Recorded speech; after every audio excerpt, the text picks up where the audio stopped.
Hi! In front of me is Samsung Galaxy A53 5G, and today I would like to show you how you can switch on or off easy mode on this device. First of all, go into settings and tap on display section.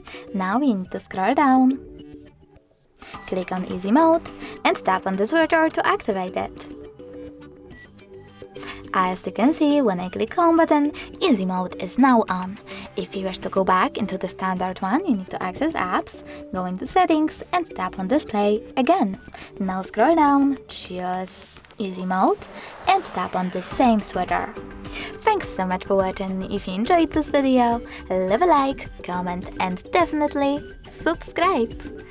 Bye!